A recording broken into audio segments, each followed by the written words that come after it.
नमस्कार साथियों, धोरा क्लासेज और रोजगार लाइव के इस लाइव सेशन में एक बार फिर से आप तमाम साथियों का स्वागत। उम्मीद करता हूं आप सभी तक आज के इस सेशन का नोटिफिकेशन पहुंच गया, तो सभी साथी जुड़िए।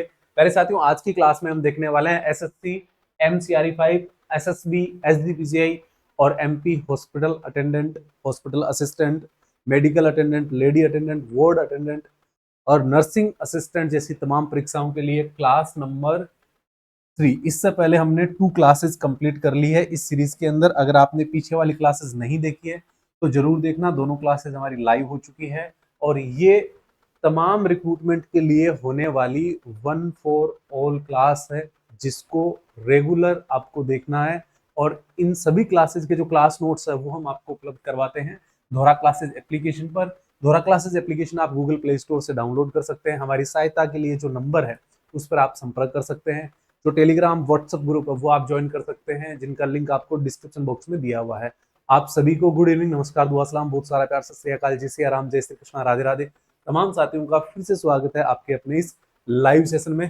तो चलिए शुरू करते हैं आज की क्लास। और आगे बढ़ने से पहले आप तमाम साथियों के लिए जो एसएससी फेज 14 के अंदर मेडिकल, वार्ड, लेडी अटेंडेंट, लेब, एमटीएस, लाइब्रेरी अटेंडेंट जैसी रिक्रूटमेंट निकली है, उन सब के लिए ये बैच है जो 1599 की जगह अभी अगर आप ज्वाइन करते हैं तो मात्र आपको 899 में मिलेगा। लिमिटेड ऑफर है 300 बच्चों के लिए। और इस बैच को अभी ज्वाइन करने पर आपको complete test series, subjective test series भी एकदम निःशुल्क मिलने वाली है। ठीक इसी प्रकार एमसीआरई का बैच आप 999 में ज्वाइन कर सकते हैं। आप एसएसबी नर्सिंग असिस्टेंट का बैच भी 899 के अंदर ज्वाइन कर सकते हैं। आज की क्लास का श्री गणेश शुभारंभ करते हैं। थोड़ा सा लेवल अप आपको मिलने वाला है, पूरी क्लास ध्यान से देखना और प्रत्येक सवाल का जवाब मेरे साथ में आपको देना है, ताकि ज्यादा से ज्यादा आपकी प्रैक्टिस हो और मैं कोशिश करूंगा कि ज्यादा से ज्यादा आपको याद करवा सकूं। पहला सवाल पूछा, विश्व मानसिक स्वास्थ्य दिवस हर वर्ष कब मनाया जाता है? When is world mental health day observed every year? आपको दिया है 5 अक्टूबर, 10 अक्टूबर, 15 अक्टूबर और 20 अक्टूबर में से आपको अपना आंसर करना है, बताना है। विश्व मानसिक स्वास्थ्य दिवस के बारे में पहले साथियों आप लोगों से पूछा गया है। सभी को comment box, live chat open कर लेना है। अपनी तरफ से जो भी सही आंसर लिखे आपको लिखते जाना है, एक भी सवाल आपको मिस नहीं करना है। और जितने भी प्यारे साथियों ने लिखा है 10 अक्टूबर, बिल्कुल सही आंसर हो जाएगा आपका ऑप्शन नंबर बी। देखिए यहां से आपको याद रखना, विश्व मानसिक स्वास्थ्य दिवस हर वर्ष 10 अक्टूबर को प्यारे साथियों मनाया जाता है। इसकी शुरुआत कब हुई थी? 1992 में इसकी शुरुआत हुई थी। World federation for mental health के द्वारा इसको शुरू किया गया। तो शुरू किसने किया? World federation for mental health. और मेंटल हेल्थ के बारे में अवेयरनेस फैलाने के लिए, जागरूकता फैलाने के लिए और पूरे विश्व के अंदर सभी जनमानस के अंदर जो मेंटल हेल्थ है उसको अच्छा बनाने के लिए ये मनाया जाता है। नेक्स्ट आपको दिया है, भौतिकी में नोबेल पुरस्कार 2025 किसने जीता? ये आपको बताना है। कौन सा सही ऑप्शन है जिसके अंदर वो सभी शामिल है जिनको नोबेल प्राइज इन फिजिक्स 2025 में दिया गया? ऑप्शन देख लीजिए, Peter Higgs, François Englert, James Peebles, John Clarke, Michel Devoret और John Martinis, Roger Penrose, Andrea Ghez, Reinhard Genzel, Alain Aspect, John Clauser और एटॉन जाइलिगर आपको दिया गया है। तो वो सही आपको जोड़ा बताना है जिनको नोबेल प्राइज मिला है फिजिक्स के अंदर, भौतिकी के अंदर। जी बता दीजिए, आपकी बारी। Very good. जो बच्चे कह रहे हैं ऑप्शन बी यानी John Clarke, Michel Devoret, John Martinis को प्यारे साथियों 2025 में इस बार भौतिकी यानी फिजिक्स का जो नोबेल प्राइज है वो दिया गया।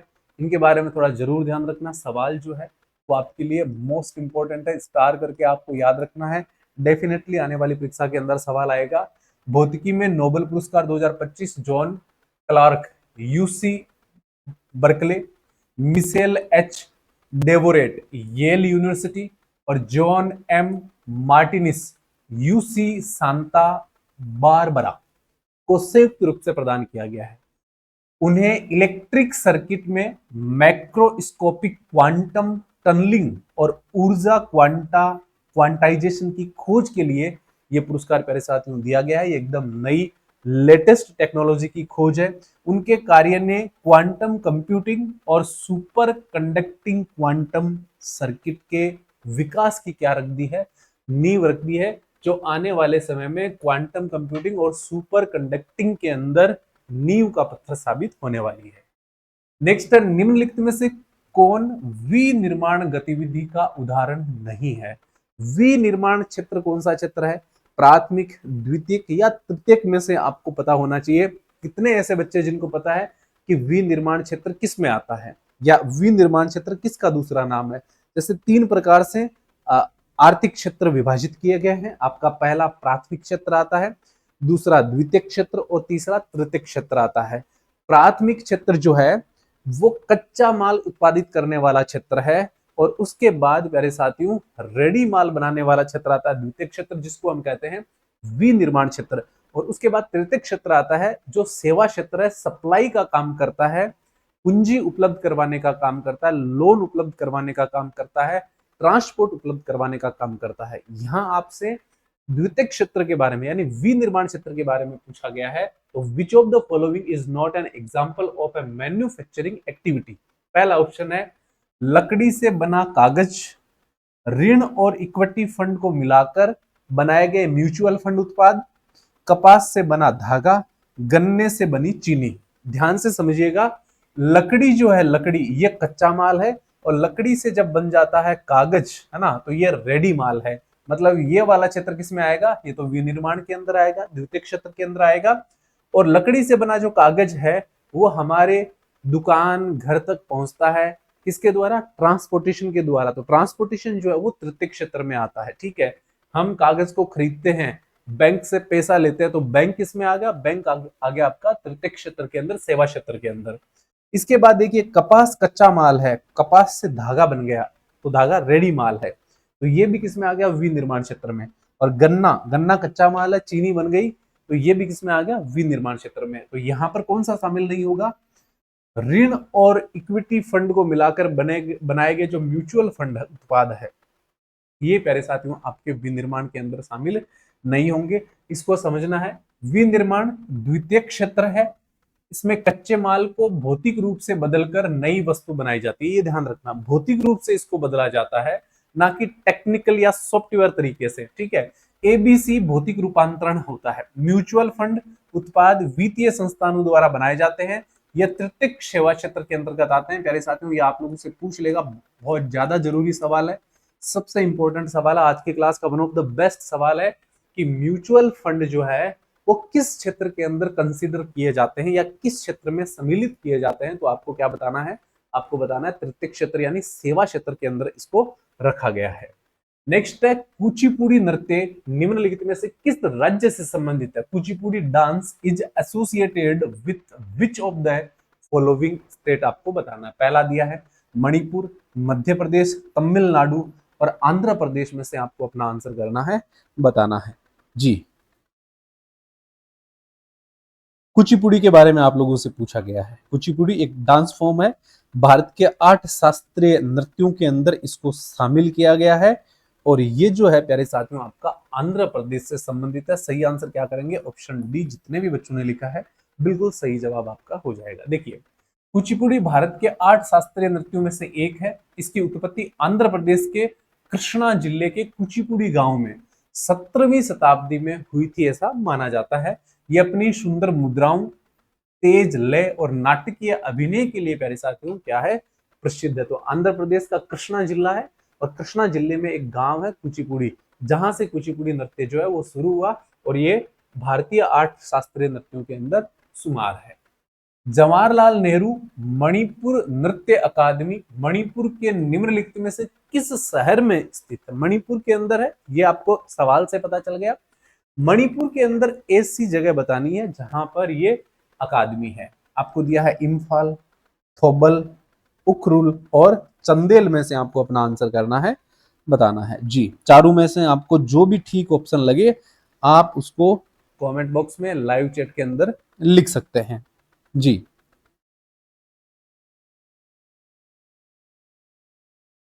मणिपुर की राजधानी में है, और राजधानी क्या है? राजधानी है इम्फाल। यानी ऑप्शन क्या कर देंगे? ए कर देंगे, बिल्कुल सही हो जाएगा। जवाहरलाल नेहरू मणिपुर नृत्य अकादमी, जिसको JNMDA बोलते हैं, मणिपुर की राजधानी इम्फॉल में स्थित है। ये मणिपुरी शास्त्रीय नृत्य और क्षेत्र की अन्य पारंपरिक कलाओं को बढ़ावा देने के लिए बनाई गई एक संस्था है। अगला सवाल, स्तंभ ए में दिए गए नृत्यों को स्तंभ बी में दिए गए उनके राज्यों से मिलान करना है। एक साथ में ही आपको पूछ लिया गया है। आपको तीन प्यारे साथियों यहाँ पर, सॉरी 4 दिए गए हैं, एक यहाँ पर जो है ऑप्शन हमारा नृत्य का जो ऑप्शन है वो हट गया। मैं देख के बताता हूँ कौन सा इसमें ऑप्शन आया हुआ है। आप इनको मैच करवाइए, ठीक है, मैच करवाना है। एक ऑप्शन आपका,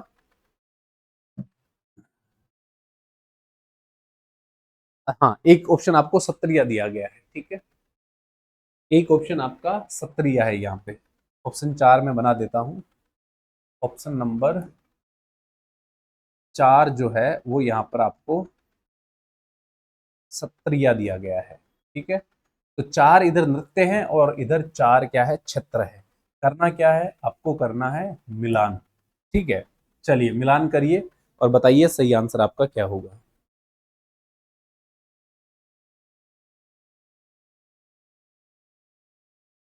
देखिए सबसे पहले वो मिलाइए जो सबसे इजी है। आप कहोगे कि सर हम जो है सत्रिया को मिला देंगे असम से, फिर दूसरा इजी है गरबा, गरबा को मिला देंगे गुजरात से। अब 2 बचे हैं।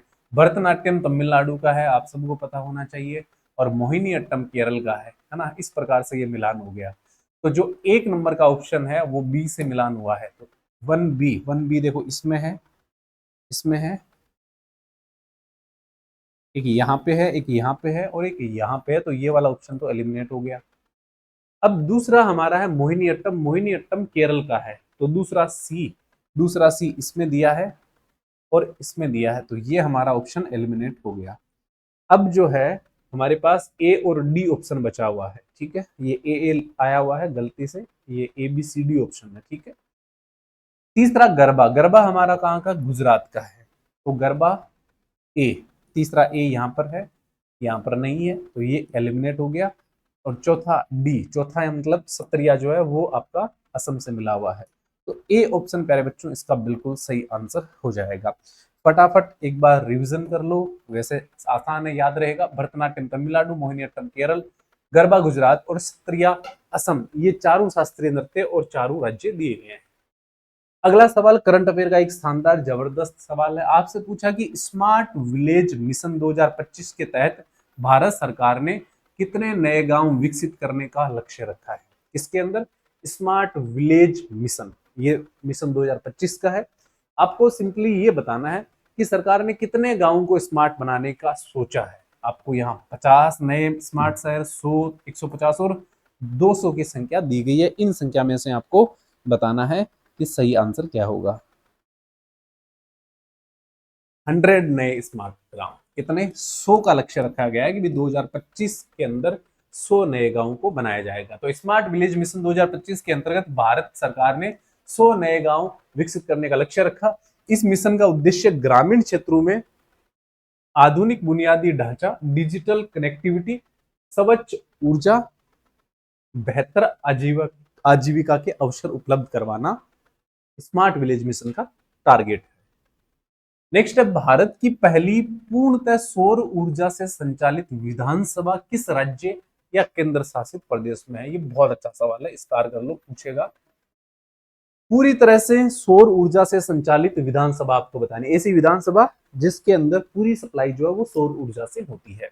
गुजरात दिया है, महाराष्ट्र दिया है, दिल्ली दिया है और राजस्थान आपको दिया गया है। इन 4 में से आपको अपना आंसर बताना है।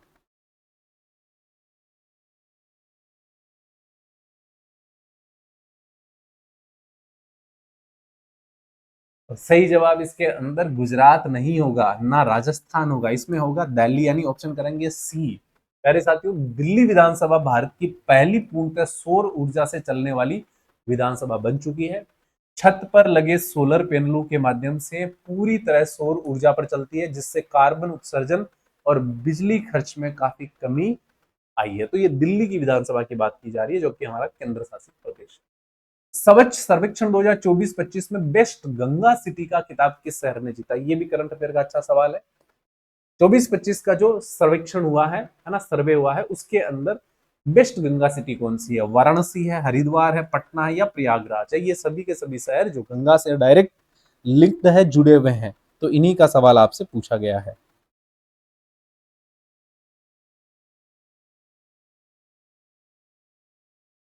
हाँ जी, बता दीजिए, लिखिए आंसर अपनी तरफ से क्या होगा। वाराणसी अगर आप कह रहे हो तो बिल्कुल सही जवाब आपका हो जाएगा। प्यारे साथियों, स्वच्छ सर्वेक्षण 2024-25 में वाराणसी को बेस्ट गंगा सिटी का खिताब मिला है। शहर ने स्वच्छता, कचरा प्रबंधन और गंगा नदी की सफाई एवं पुनरुद्धार के प्रयासों से उत्कृष्ट प्रदर्शन किया है, इसलिए इनको ये खिताब दिया गया है। नेक्स्ट है क्यूएस वर्ल्ड यूनिवर्सिटी रैंकिंग आई 2026 की किस भारतीय संस्थान ने शीर्ष स्थान हासिल किया है? क्यूएस वर्ल्ड यूनिवर्सिटी रैंकिंग यानी वर्ल्ड की जितनी भी बेस्ट यूनिवर्सिटीज है उनको रैंकिंग दी गई है। तो इस रैंकिंग के अंदर भारत का ऐसा संस्थान बताना है जो शीर्ष स्थान पर रहा है। आईआईटी बॉम्बे दिया है, आईआईटी मद्रास दिया है, आईआईएससी बेंगलुरु दिया है और आईआईटी दिल्ली आपको दिया गया है। इन चार में से आपको आंसर करना है। अच्छा सवाल है, इस तरह की रैंकिंग के सवाल आपसे पूछे जाते हैं, स्थान पूछा जाता है, रैंकिंग पूछी जाती है, ठीक है। तमाम जो इंडेक्स आते हैं, सूचकांक आते हैं, उनके सवाल लगातार पूछे जाते हैं।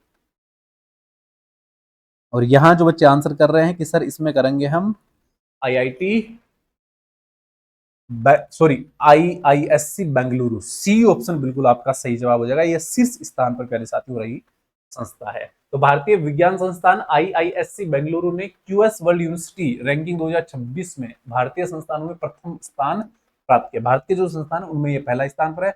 यह अनुसंधान, उत्पादन, शैक्षणिक प्रतिष्ठा, नियोक्ता प्रतिष्ठा, अंतरराष्ट्रीय संकाय अनुपात में उत्कृष्ट प्रदर्शन करने के कारण लगातार भारत का नंबर 1 संस्थान प्यारे साथियों बना हुआ है। तो भारत का नंबर 1 संस्थान आपसे पूछा जाएगा तो क्या बताओगे? बेंगलुरु बताओगे। नेक्स्ट, गुजरात राज्य का पहला जैव विविधता स्थल किसे घोषित किया गया है? मैं 3 स्टार कर रहा हूं, सवाल बहुत अच्छा है, डेफिनेटली परीक्षा में आ सकता है।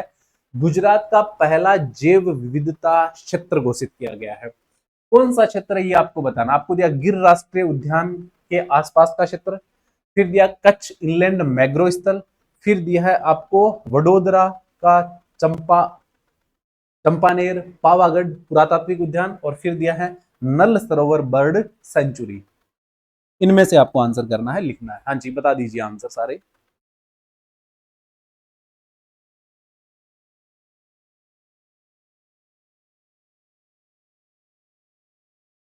हाँ, आ गया कच्छ, बिल्कुल कच्छ हो जाएगा। कच्छ इनलैंड मैग्रो साइट है ना, इसको प्यारे साथियों शामिल किया गया। देखिए, कच्छ का इनलैंड मैग्रो स्थल गुजरात का पहला जैव विविधता विरासत स्थल बना है। यह दुर्लभ पारिस्थितिकी तंत्र जिसमें समुद्र से दूर स्थित मैग्रो वन है, जो जैव विविधता संरक्षण और जलवायु अनुकूलन के लिए प्यारे साथियों अत्यंत ही महत्वपूर्ण है। यह सवाल आ सकता है, ध्यान रखना आपकी परीक्षा में। नेक्स्ट है प्यारे साथियों, 25 से 27 अप्रैल के दौरान विश्व स्वास्थ्य शिखर सम्मेलन क्षेत्रीय बैठक 2025 कहां आयोजित की गई? किसका सम्मेलन है? विश्व स्वास्थ्य शिखर सम्मेलन, है ना। तो स्वास्थ्य से जुड़ी हुई हमारी परीक्षाएं हैं, तो सवाल ये भी आपके लिए जरूरी है और मोस्ट इंपॉर्टेंट है। तो 25 से 27 अप्रैल 2025 को विश्व स्वास्थ्य शिखर सम्मेलन की बैठक हुई। ये बैठक कहाँ हुई? मुंबई, हैदराबाद, बेंगलुरु या नई दिल्ली में से आपको आंसर करके बताना है कि सही उत्तर क्या होगा।